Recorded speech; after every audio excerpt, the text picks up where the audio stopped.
Good afternoon and welcome to the Norfolk Potting Bench. Yes, that is the severed limb of a yucca palm. I have a couple of 3.5-year-old yuccas. They're obviously older than that, but they've been mine for 3.5 years. And they're starting to get quite lanky. They looked great outside on the terrace and on the deck, but they really are starting to look not great. And so rather than throwing them away, what I have to do is to remove some of the dead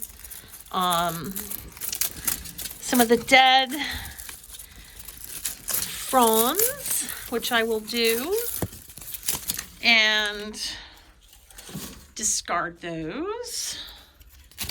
And you really need to kind of go up, several inches, 6-7 inches to expose limbs. And I'll do that on both of these. And ultimately, they will look very sad. They will look very stripped. And it might take me a year or more, at least a summer, because we don't live in California. We live in New England. And tropicals, unless you have a greenhouse or a little nice warm bump out somewhere, they're slow to come around. Succulents do well inside, but, tropicals like this, it's kind of hit or miss. But, it's worth a try. It's worth an experiment.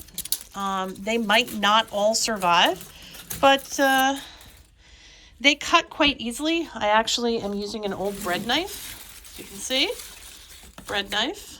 There it is. And, cutting the fronds to look like so.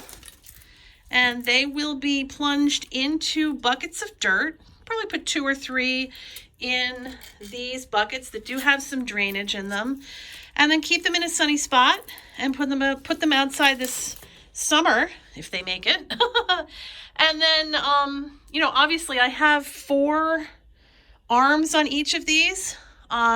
What will happen if all goes well is that the base, because it will lose major growth or growth centers will be eliminated, it will spawn the main trunk to sprout again at the points at which these limbs have been removed. Now, you can, if you have a yucca that is growing from the center rather than the sides, you can seal the top of it, but you don't have to do that if you're purchasing or if you're working with plants that were originally raised in a greenhouse, because typically they are groomed to produce multiple arms like this. And they do that by growing it to a certain point, cutting off the center, and then stimulating multiple arms to grow.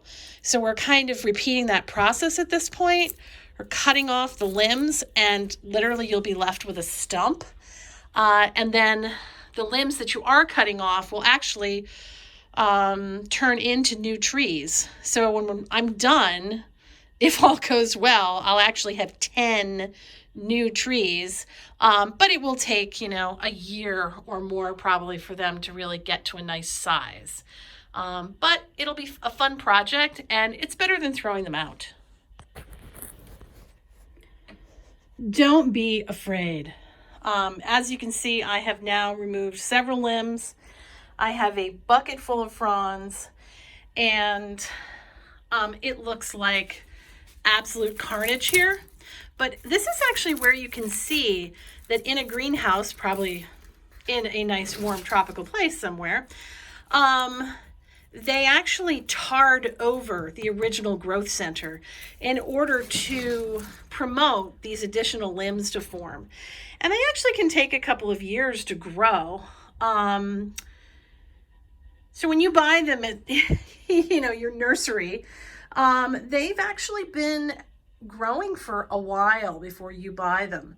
But like I said, this is a fun project. You can purchase growth stimulator, which is a chemical that's sold at many nurseries, and you can dip the bottoms of the shoots to promote growth, but it's not really necessary. I mean, if you're not in a hurry, it's the middle of winter, you really can just plunge these. You know, you can cut them to the desired height, taken off quite a bit to the top here.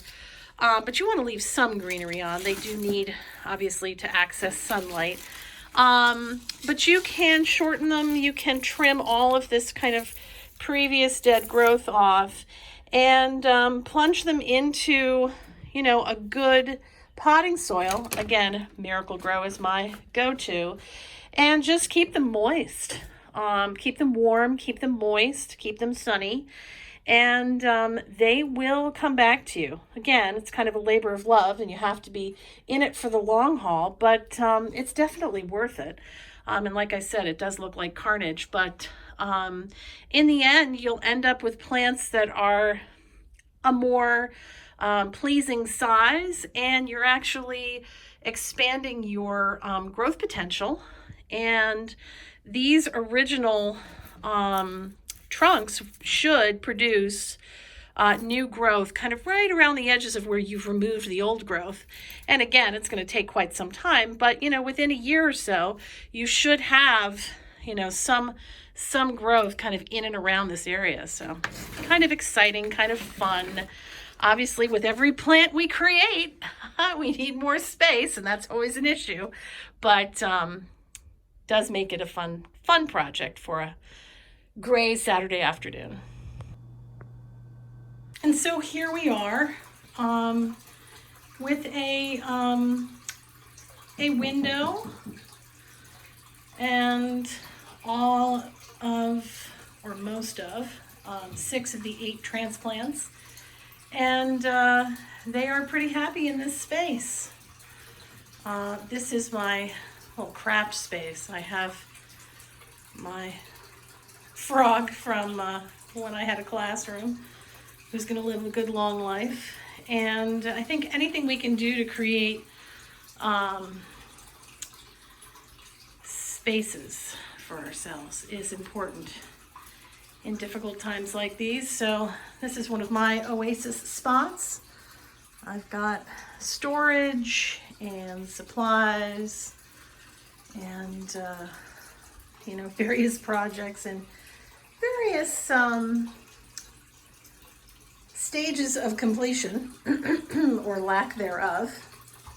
And this is where plants like to be. They like to be near their people. And so I am hopeful. And that is what plants should be for all of us. Plants and transplanting within horticulture ultimately it gives us all something to look forward to, or at least it gives me something to look forward to, and I hope it does you as well. Be well, be safe.